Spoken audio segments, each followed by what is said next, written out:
Right. So, afternoon, everyone. Hope you're all doing well, and welcome to workshop number 8.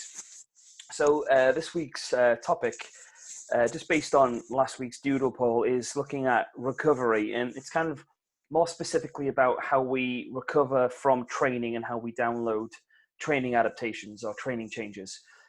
So there's an element of some of the science elements to this one, and I'm actually going to keep this video quite simple, and I'm not going to go too deep into some of the science part of this because it can get very complicated very quickly.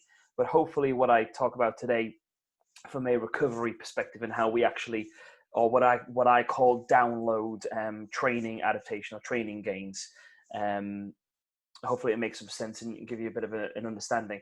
Now, as always, with this topic or with any of the kind of specific areas in this, like I said, I'm keeping it very kind of above the surface, but it's only the tip of the iceberg, most of this stuff. So if there's anything that anyone wants more information on or wants to go deeper with, then obviously by all means get in touch with me via Coach Now or via email, and I can throw things your way, or we can have a conversation about specific elements of it. So moving into it, so the kind of key focus points we're looking at today, we're going to look at how we make training gains and understanding a process called supercompensation. That's kind of one of the big scientific parts of this. So again, it's going to be very tip of the iceberg stuff, but there's a lot of kind of things in there as you go deeper. And so again, if anyone wants to know more, then you can. Then we'll look at a little bit of nutrition, which we have done before. So again, I'm not going too deep on it, but there's some hydration elements in there that I want to address as well. We're going to look at a little bit of sleep and then a little bit of mental recovery as well, which is all very important parts. And this is all kind of surrounding this idea of supercompensation, which we'll start with in a second. So some of the key points I want to kind of start with, and this kind of covers all of the topics in this particular area today. You know, the key word for all of this is timing. You know, timing, how we recover, when we recover, and all of that stuff. You know, if we kind of look at something specific, like looking at nutrition, you know, obviously we want to know what we need to eat, but then how we time that and when that happens is just as important to be able to make sure it's at the right time to fuel us for sessions and then to help us repair ourselves ready for the next training session that we want to go hard in.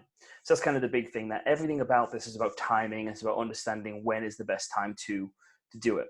Now, that is a big question, of course. You know, we can't always know when the best time is, but we can take good guesses and we can use experience to try and judge that. So a couple of key things here.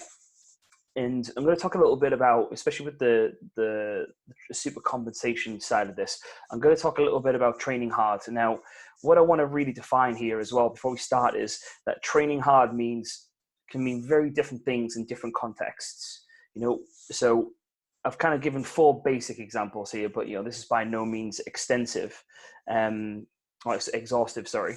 You know, but in terms of developing and learning technique, you know, in order to develop that and to learn how to do it correctly, you've got to put the hard work in. You've got to work hard to learn it, to understand it, and then how to implement it.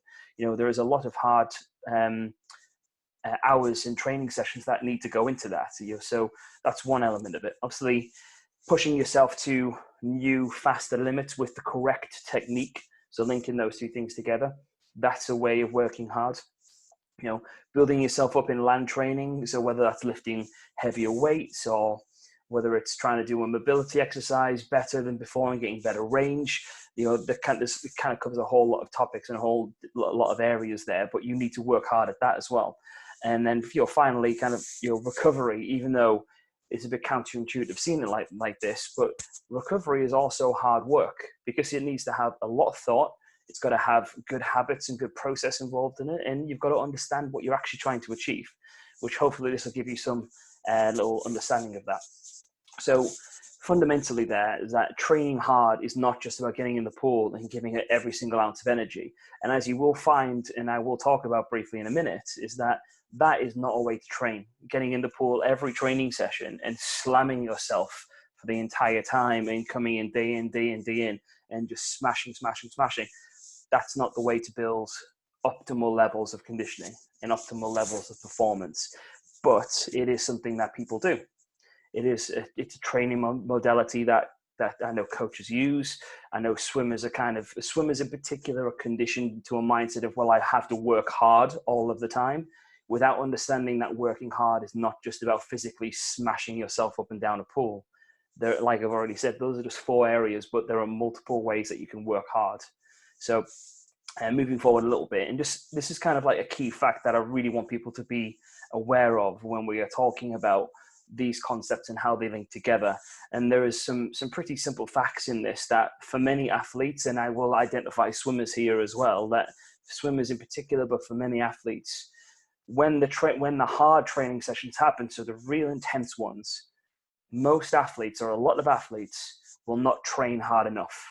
They will always be just under that level that they need to be. They need to be here, maybe just above it, but they'll be down here. They do not train hard enough. They're not prepared to get in there and give it that little bit extra to make sure they train to the right level. And also, from the flip side of that, when sessions are lower intensity and they are not supposed to be high effort, blood, sweat, and tears type of sessions, but more technical, more learning, more developmental stuff, people often train too hard.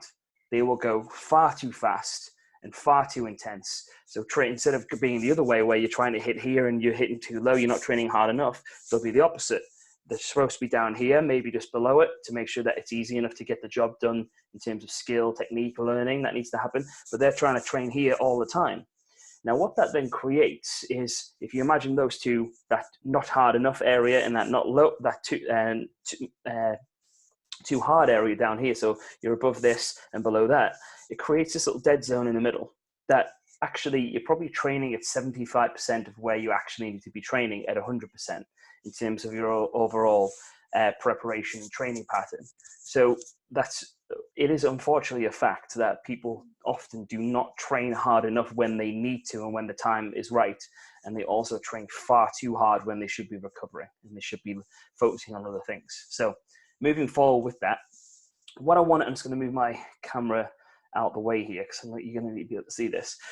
So here's the first part of this. So how your body adapts to training. Now, what I'm going to talk about here is a process called supercompensation. Okay, and I'll go through some of the bits of all of this in a second. But basically, what happens, it's important to understand what happens when you train and kind of what the process is then to recovering from a particular training session. Now, I'm just going to point out, and hopefully my mouse is being recorded right now, I'm pretty sure it is, but I'm going to point out up the top of the picture here, is that you've got stimulus, so which is a training session. Now, it's not all training sessions. This is important to note because these are training sessions that we are actively trying to make a physiological change in. So we are trying to change something within your body, whether it be your VO2 max, which is your aerobic peak, whether it's your anaerobic side, which is where you get most of your speed from. It might be in the weight room where we're trying to develop strength or we're trying to develop power. It could be anything, but we have a specific stimulus that we're trying to gain. Now, like I've already said, you can't go into every single training session and work on, let's use a gym session as an example. You can't go in every single day and work on strength because you will get short-term benefits from that, but the long-term benefit will be minimal. So I think using that example might be a good, easy understanding one to kind of go with. So at the top here again, you've got your stimulus, so your training session. So you've got one training session, stimulus 2, which is your second training session, stimulus 3, which is your third training session. Okay. Now, if you take these lines here, so 1, 2, and 3 as your training sessions, down here, you've got your level of fitness. So where the thick black line here is, and then this nice straight one that goes across it, that is what we will call our baseline or fitness or strength or whatever mode you're using. So that's kind of like where you physically are at that point. That's how strong you are. That's how fit you are. If that makes some sense. Okay. So when you hit stimulus number 1 or training session number 1, so again, let's use this. We're trying to make some strength gains as the example here in a gym session. So this is your baseline of strength. Okay, you go in, you do a session. As soon as that session is over, you will experience a level of fatigue, which is where these graphs, whether it's the yellow dotted one there, the red one or the blue one, and they're significant. I'll explain that in a second. you get a level of fatigue, and you can see that represented here with this little bracket. You're always going to get that to some degree. Now, depending on what it is you're working on, that varies. So, simple examples, and strength's actually quite a good one. If you're working on real heavy strength development in the gym, it might take, let's just say, 2 or 3 days to fully recover from that. But then you go down to the other end of the spectrum into the swimming pool, and if you work on really low intensity aerobic technique work, it might only take you maybe 6 to 8 hours, say, to recover from that particular stimulus or training session. So there's a whole range of time in between that. And that is by no means saying that it's absolutely 6 hours and absolutely, say, 2 or 3 days. You know, it does change for different people. It depends on a lot of different factors that I'm going to talk about. But, you know, you're always going to get that level of fatigue depending on what particular exercise you are doing. Now, again, let's say this is a strength session and we're trying to gain some extra muscular strength. So we've come into our session, we've done our stimulus or our training session, and we've experienced that fatigue. Okay. Now, what happens after that? And this is stage 2. So stage 1 of this whole thing is the stimulus. Stage 2 is the fatigue experience. And stage 3 is the compensation or the recovery. Okay. So you drop down. Let's just use the red line as an example. You drop down, you experience some fatigue, and then you start recovering. It starts coming up nicely. Now, if we, like we said before, this black line here is your baseline. This is how strong you already are, okay, before this particular training session.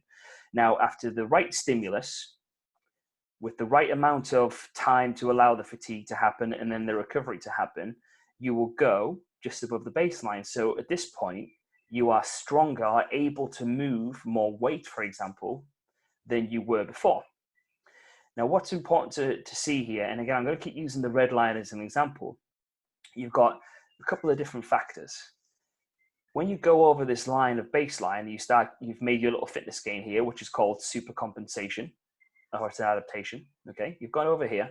Now, you've got a period of time where it's still above it. And if you follow my mouse all the way over here, okay, it eventually gets back to the baseline again. Okay. So you've got 3 different types of training adaptation.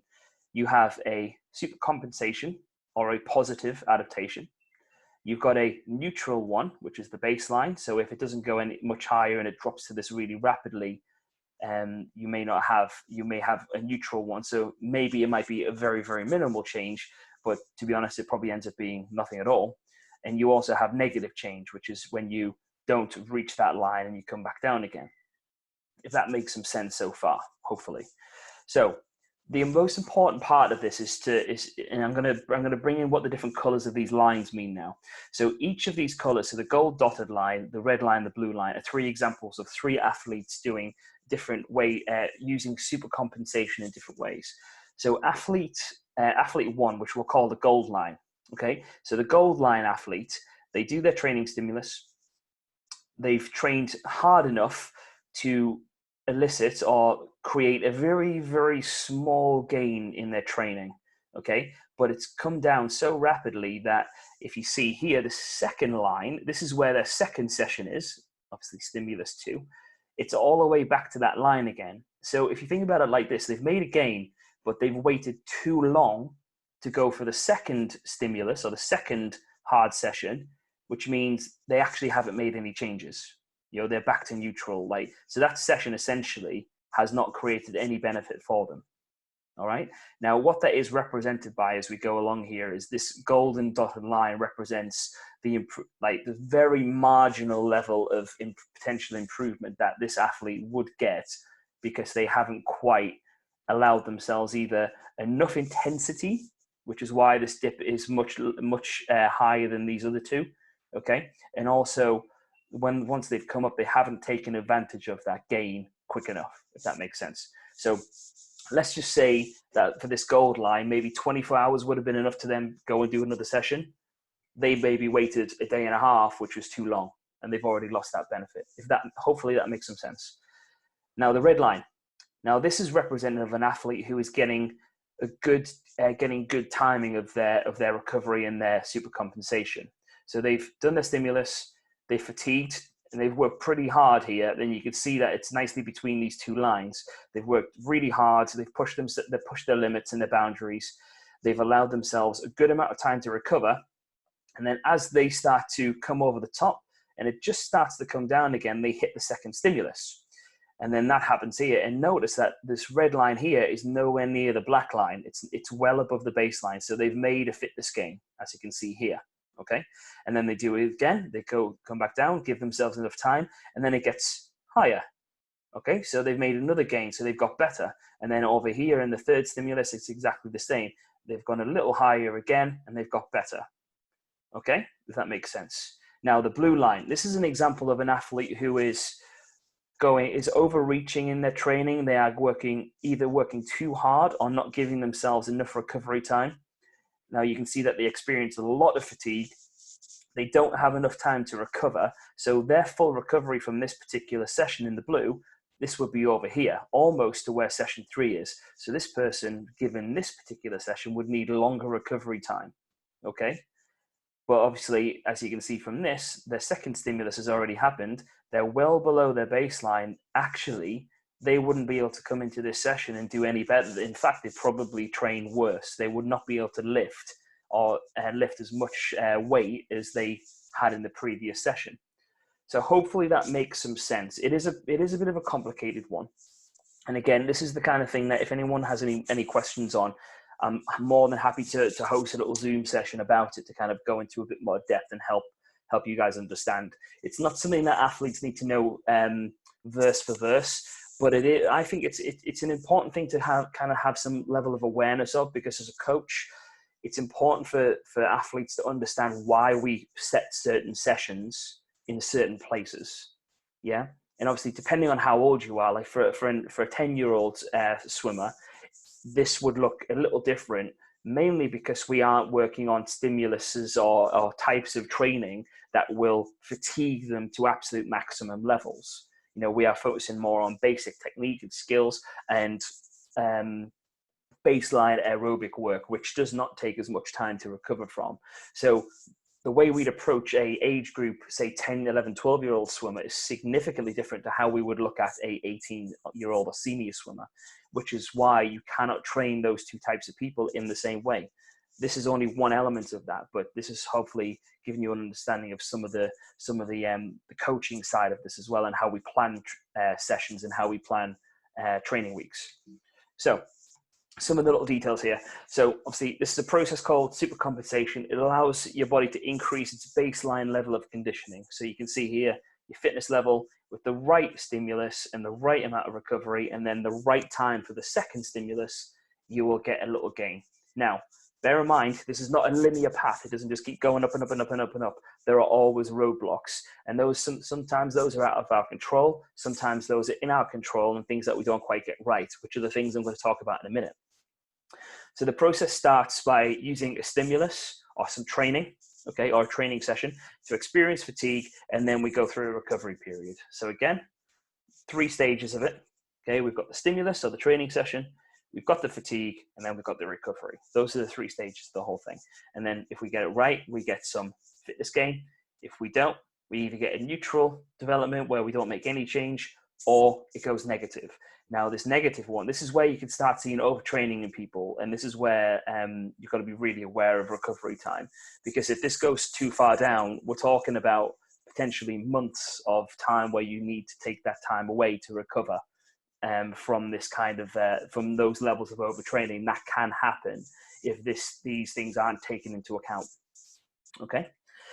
Different types of training have longer recovery times than others. I've already made an example of use an example for that. Obviously, coaches need to be aware of this in order to plan their training weeks and their training blocks. You know, lower level aerobic work has less amount of recovery time.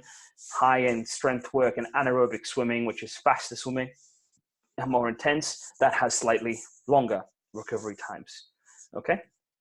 There's always multiple factors that affect the process, which is what we're going to go into in a minute. Okay. But hopefully that has given you some level of understanding, or even just a visual of what training can look like from one hard session to the next. Now, what I want to quickly touch on before we move forward on this one last bit is with these stimulus, this training session, so 1, 2, and 3. Now, those are sessions that are specifically designed to make a change. Now, in between those, you will have training sessions that are designed for technical development and designed for little elements of speed development, which, while they factor into this process, and if you go too hard, and I've already mentioned this before in the previous slide, that you will get people who need to have lower intensity stimulus training sessions in between these ones on the graph here. If they go too hard, then this is when these blue lines start getting lower and lower and lower. Or maybe you've had a great session like the red athlete here, and then you've done a session the next day that you just worked far too hard in and gone like the clappers. This is, you're suddenly going to put yourself into a really heavy recovery zone, and you're going to lose out on that gain you've made early in the week or early in the training block, if that makes some sense. So again, this is kind of like, this is the science bit. It does take time to kind of wrap your head around. But again, if anyone wants to kind of delve deeper into that, then I'm more than happy to kind of talk about it and to help you understand. Okay. So nutrition and hydration. So these are going into the factors now of things that we've talked about, that super compensation. These are the areas that back up that super compensation, and they are just as important as the hard work we do in the pool, because without these, we can't make the optimum amount of benefit from a training session that we could. So touching on nutrition is obviously a combination of eating the right things at the right time. Okay, again, timing is everything. We've covered a lot of the key content with Eva's presentations. That was a few weeks ago, and Eva's done multiple different presentations for us in terms of workshops. All of the kind of what to eat and even timing of all of that, that's all kind of within her talk, and that's information that you can take and basically just apply to this context and hopefully use this particular slide and in this presentation to see how that nutrition bit fits into the whole recovery process and how we download those training gains that we're trying to make it in a given training session. But I think the key message here to take away is that when you look at that super compensation model, when you've got that readiness to train, and even when you start making adding stimulus in and you've come over the top here, you've got to be coming in and you've got to be fueled to perform the session that you're about to do. You've got to have the right carbohydrates, you've got to have the right proteins, you've got to be well fed, you've got to have snacks, and you're timing that and having specific times during the day where you do that. And it's not just about having breakfast, lunch, and dinner. And again, Eva covers this, but snacking at the right time, maybe just before the training session to add that little extra level of fueling to what you're about to do. Because if you're not fueled, you can't optimally train. You will always be training just below, not, like I said at the start, not hard enough than you need to in order to be able to make a benefit from that particular session. So that idea of being just below that hard level where you want to be training in a given training session, if you aren't fueled properly, that will be part of that process that will influence that. And obviously after a training session, what you want to do is you want to repair the damage that you've done. Because if we take aerobic training, for example, so cardiovascular work or fitness training, I guess you could call it, in order to get the changes in training that we want from that, your cells are actually trying to download that information, and they are breaking down and replacing them with better, more information packed cells. You need your food and your hydration in order to help your body fuel that process. And this also starts linking into sleep, which we'll touch on in a minute as well. So hopefully that makes some sense, and you can see the links between what happens when you train before and after into what nutrition brings to the table with that. So from a hydration point of view, obviously it's easy. I must stand there all day, every day, kind of saying, hydrate, and make sure you've got a bottle, make sure you've got enough to drink. And now, while this is not an area of expertise, I'm not an expert in this particular area, but it is a pretty simple equation from things that I've learned and seen over the years, that if you're in the pool for an hour, you want to be trying to drink at least 1 liter of fluid. Now, water is okay, but squash, or you can get energy drinks, but to be honest, squash with a pinch of salt in there is just as good as buying Lucozade, because that's basically what Lucozade is at the end of the day. It's just normal orange. It's orange squash with a little bit of extra salt in it. which makes it isotonic, as they call it. But, making sure that you're well hydrated and drinking, trying to drink about a liter of fluid per hour per session is important. So for some of us, that's going to mean having 2 water bottles. And that's not something that we see an awful lot of. And this is, there's a pretty clear fact here. And this, that, in terms of, it's key to maintain consistent levels of hydration, because you don't want to have these big dips in it, because you're going to have inconsistent performance from one day to the next. But the big fact here is that a simple 5% loss of hydration could affect your physical capacity or ability to work in a training session by around 30%. So you could lose 30% of performance, physical performance, of what you're capable of, just by being that 5% dehydrated. That's an awful lot. It's a big thing to lose, when actually it's such a simple thing to make sure that you are hydrated properly. And I know I always have conversations with swimmers about, sometimes people can't drink in sessions, which is understandable. Sometimes that is a problem. So what you've got to be considering is, are you drinking enough prior to getting in the water? Are you preloading yourself? And are you drinking enough when you leave? Don't just come in. You don't just want to come into the pool and go, well, I can't drink because I don't have time, which is generally not the case. But it could be that I don't have time to grab my bottle, or I forgot my bottle, or this, that, and the other. It's about preparation, and it's about being responsible for making sure that you are doing the little details right that will actually benefit you way more than coming in and doing an extra 2 training sessions a week. Getting these things right will give you way more development and way more gain than just by adding another training session or just swimming harder, for example. Okay. So moving forward, there's a nice easy way, if you didn't know, there's a nice easy way to make sure and check that you are hydrated. And this is called a P test or P chart. Okay. So you look down here, you got your hydrated, dehydrated, you're extremely dehydrated. Okay. Now, when you go and take a wee, check out what color your wee is. Think about the spectrum. If it's at the top end where it's more clear to maybe just a little bit of coloring in it, then you are generally hydrated. You always want to be in that 1, 2, and 3 area as much as possible. If you're in the 4 to 6 area where it's getting a little bit yellow, then you are definitely dehydrated, and you need to make sure that you take on board more fluids. Now, I've personally never met anyone who this has happened to, but I can only imagine the situations that people find themselves in where this does happen, where you get into the brown colors, and that is an extreme problem. That's when you're extremely dehydrated. So that's a really simple way to check your hydration level and to know if you've been drinking enough or if you've been drinking too little. Now, there is such a thing as having, well, I don't think there's such a thing necessarily as having too much water, but you can definitely fill yourself with water so badly that you do get bloated. Now, you don't obviously ever want to feel that way. So having this little test here to check your pee will help you do that. Okay, so that's an easy way to check your hydration. So moving forward, and I had to get Bella involved in this in some way. So I just want to talk a little bit about sleep. Sleep is probably by a long stretch one of the most underappreciated areas of recovery, and the easiest one, because guys, it's free. We all love to sleep. We love to nap. We love to get to bed and to have good sleeps and all that stuff. Like it's a free resource that we have, but yet it's so underutilized in so many ways.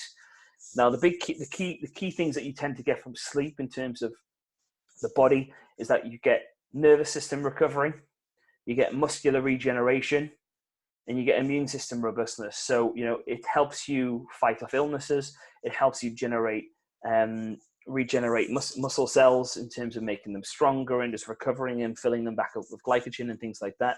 And it helps your nervous system calm down as well. In terms of growth and development, growth hormone is usually released during sleep, and allows our body to begin the downloading process of our training stimulus. So this is a funny way of seeing this, but obviously run with me on this one. When you get home and you go to bed, you are still training. You've refueled yourself post-training session. Your brain, if you were to scan yourself on an MRI machine, which scans the brain's activity, it would be lit up like a Christmas tree, full of your nerves and neurons firing because of, you've been through this physical activity. Maybe you've learned a new skill. Your brain will be absolutely switched on.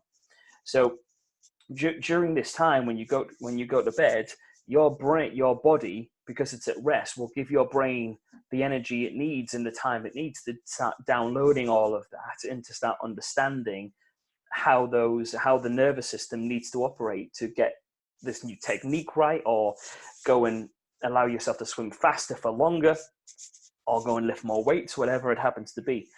So that having growth hormone come out in there, and in terms of the nervous system, sleep is such an important part of it, and it is absolutely part of the training process, and it needs to be taken seriously. So just some key factors here to think about with sleep. First one is sleep hygiene. So there's two big things on this for me. First one is a good environment. In terms of sleeping, a good environment is obviously it's quiet. You want to have the temperature in the room be nice and cool, not so cold that you're freezing, but cool enough that you're not going to be in a sweat being under your duvet, and that you want to you want it to be nice and dark. You want to make sure that there's not too much light coming in, so you've got it's not too hot. It's nice and cool. It's relaxing for you, and it's you're not in a sweat, and it's nice and dark, and it's quiet. Some really big things just to get a good environment for you sleeping. And then the second one, which is something that I must have talked about 100 times, and probably everyone would roll their eyes at, is obviously reducing the use of devices. There's varying levels of advice on this, but in terms of reducing, increasing our ability to get to sleep quickly and to get into a deep sleep quickly, which is important. Stopping using devices an hour or two before you go to bed, whether it be reading or just having a chat with your family or whatever it happens to be. It's important to try and get rid of those. You could go into the reasons why and the science of that, but I'll leave that for another video or another conversation. But yeah, sleep hygiene, so reducing the use of devices in good environment, those are two big key factors. And again, simple ones really when you think about it. And just the second point here, I just want to kind of touch on this idea of banking sleep. So when you've got days where you're not getting up too early for training sessions, or if you've got a day off, for example, or half a day off, banking extra sleep is important. So let's just say on a Wednesday, you have to get up at 4:30 to get to the pool. It's maybe an hour or two less than what you would get on a normal school day where you don't have training.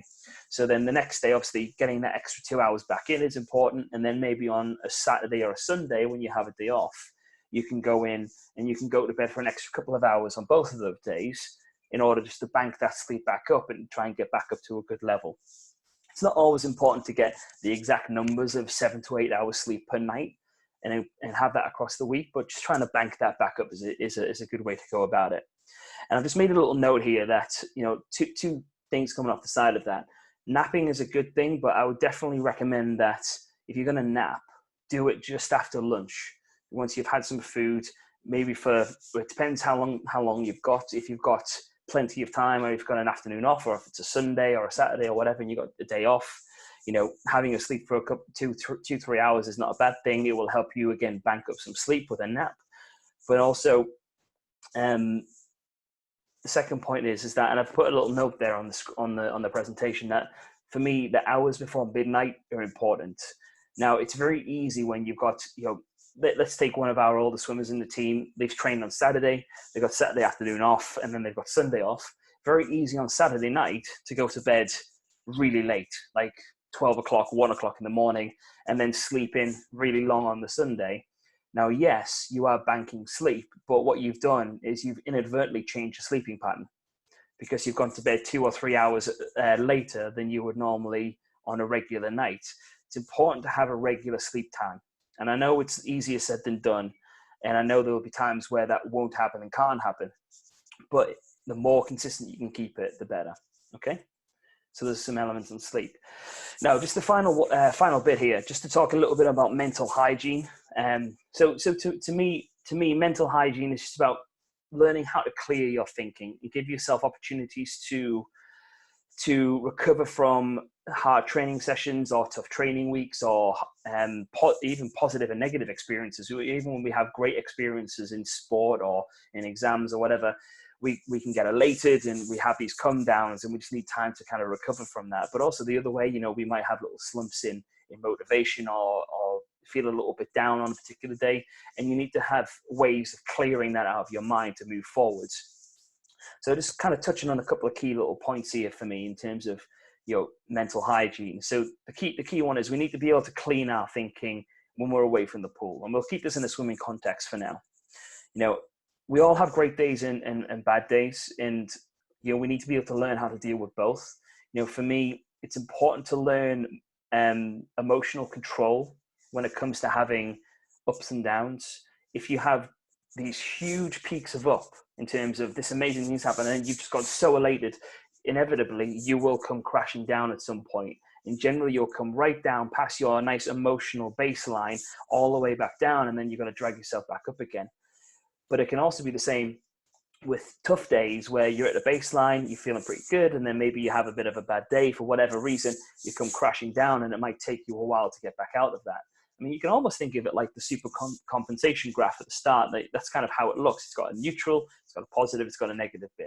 You can kind of go in and out of that. So I think having great emotional control and learning how to try and maintain as close to neutral as you can, with little ups, which are good, and then little downs, because we all get them, but trying to keep it in the middle as much as we can, that's an important skill. And it's one that you definitely have to learn as you get older with experience. And I'll just put a little note there. And this is something that I fundamentally believe, and I will always believe in, is that swimming is always going to be important to us. We are here, we're in this team. We do the sport because we love it, we enjoy it, and we want to swim fast. That's why we're here. But we've also got to remember that swimming is not our life. It's a part of our life. And when we are in our 20s, 30s, way beyond, when you've been to university, you've got a job, hopefully you've learned a lot of things from swimming and you remember it fondly. And it's not something that when you walk away from the sport, you spend years struggling with, because you've never given yourself an opportunity to realize that there are so many more things out there to life that we need to pay attention to, rather than just our sport. And you can watch even the top level athletes like Adam Peaty will talk about, I love swimming and I train hard and I want to be an Olympic gold medalist, but I also have a life and I need to make sure that I pay attention to that, because we can't be that single-minded all the time. We have to have those other elements. And that's something that I firmly believe, that swimming is a part of life. It's not the entire picture. So a couple of kind of points coming off the back of that is, I think it's important to learn how to focus on what we control. And there's a phrase that gets thrown around a lot: control the controllables. Essentially the controllable things it's our effort and how much effort we put into something. And it's also how we respond to situations. So our attitude, basically, our effort and our attitude are the two things that we can control at all times. And those are both things that we have, mentally, we can put our heart and soul into. Great effort, which is an absolute must for anything. We've got to put the effort in. And obviously how we respond. So if something goes well for us, responding to it positively, enjoy it, but make sure we're nice and neutral with it. Don't go too high. Don't let yourself go too low. If something doesn't go your way, it's okay. You will have another opportunity. And this is where things like good sportsmanship comes in. So if you win well and win positively, and make sure you respect the people around you. If you don't win, or if you don't get that PB, respond positively, respect the people around you, and look at what you've done and move forward. Okay. You got to behave and act like a champion before you're a champion. Okay. Throwing out all the quotes here. And then the final one is just having an identity away from the pool that keeps your thinking clean. And this could be as simple as going home and playing games with your friends. You're doing something with your friends, or you identify yourself as a gamer or as a reader. That's something that I do a lot of now. I spend a lot of time reading. It takes me away from thinking about swimming or thinking about all of the general aspects of work, and it gives me something to clean my thoughts with. And I know from my own personal perspective, something that I really valued when I trained was playing music and listening to music. That was kind of my big thing that took me away from the sport and gave me that chance just to clean everything out of my head and then come back afresh. So hopefully that makes some sense. Now this is a big one, and it's one that, again, I said this about sleep as well. It's something that is so massively undervalued in terms of giving ourselves mental free time and time to not think about the sport, because we spend so many hours and so many emotional moments thinking about all of this that we need to give ourselves time away. And if you have the opportunity to have a recovery day, which every group in our team does, you have at least one recovery day. And if you don't, because of other sports stuff, you need to think about how you can manipulate your week a little bit to have even afternoons free or a morning free, or at least something. It's okay to be busy, but you've got to give yourself time to relax and just to give yourself that mental free time. So recovery days are important for downloading our physical and training gains, like we talked about with that super compensation earlier on, but also to give yourself that free time just to clean your thinking and to think about different things and to not obsess at the wrong time. Obsessing and being really particular and really focused is a good thing at the right time. And again, I mentioned at the start, timing is everything. Doing things at the right moment. There are times where you don't want to be doing that because it will just simply stress you out and cause anxiety. And this final kind of point is that during the off season, and this is where we're going to lead into the little task that I want to set off the back of this. When we have the off season, so basically in a normal year, which obviously this isn't at the minute, which would be end of July into August, that will be our time away from swimming training or from structured swimming training. Pardon me. The off season is our time to focus on physical rest and do other activities like, go cycling, spend more time with your family, play more games, keep you some video games as an example. But it's your time to kind of have that physical rest away from swimming because you need to have it. Fundamentally, swimming is a bit of an odd one because, we train for anywhere from, if you're senior, 50 weeks, anywhere from 48 to 50 weeks a year, which is pretty loaded. If you look at the American sports system, it's very rare that you get sports that do that. They definitely have way more breaks and they have much more condensed and specific seasons that give people time to go off and do other things. But obviously, in the context we have, that little period of kind of end of July or August, or in this period, most from March to whenever it's going to be, it's technically our off season. It's physical rest time, other activities. So at the minute, the more land work that we've been doing, for example, but the big question you've got to ask is, what can you do in that period of time to get better at what you love? So let's just say, obviously swimming is the thing here, so in that time of physical rest away from swimming and going and doing your cycling or whatever it is that you're doing is something a bit different. What is it that you're wanting to try and get better at away from the pool during that off-season time that you can bring back into the pool and make your whole game, your swimming game, so much better?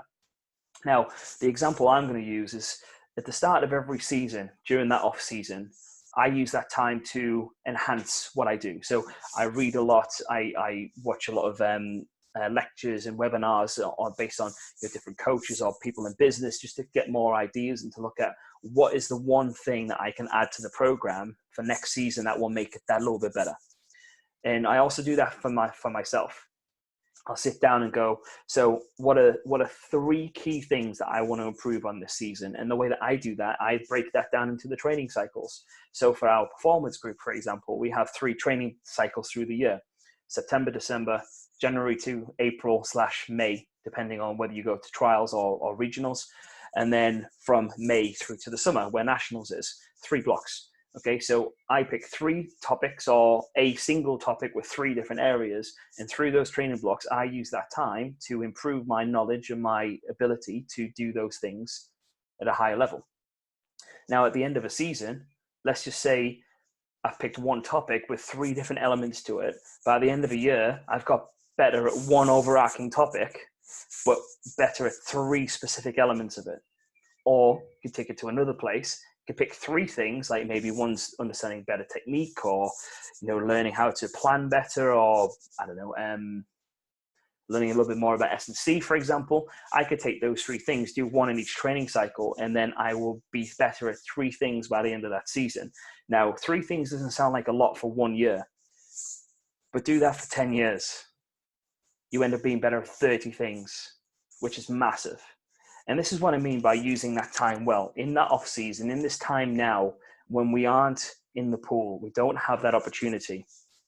What are we doing in this time to help us be better to get back to the pool, or to get back to school, or whatever it happens to be, or whatever you see it as, or whatever your goals are. What are we doing now to help us? And this is the task for the week.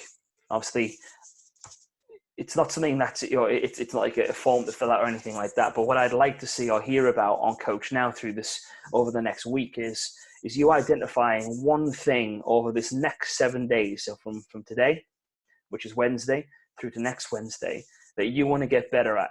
And that could be anything. But guys, I really don't, I don't mind what it is. I might pick up my guitar and that might be my thing. It could be music. It could be something to do with art. It could be something to do with swimming. It could be anything. It could be trying to get better at a movement for a start, or better at flexibility, or anything. I want you to identify one key thing that you want to improve on for this next week. And then what I want you to do is not just identify it, but I want you to explain and just make a note for me, and just communicate this over and pass it on, how you did it. What was your plan? How did you go about doing it? Does that make sense? So identify one thing to be better at over the next week, and then talk about or look at how will you do it? How are you going to approach it? Okay. So hopefully, guys, this little presentation has given you a little bit of an insight into how we look at recovery and how we look at downloading. That's obviously the phrase I use, downloading training gains and adaptations. It's given you a little bit of a kind of tip of the iceberg to look at that.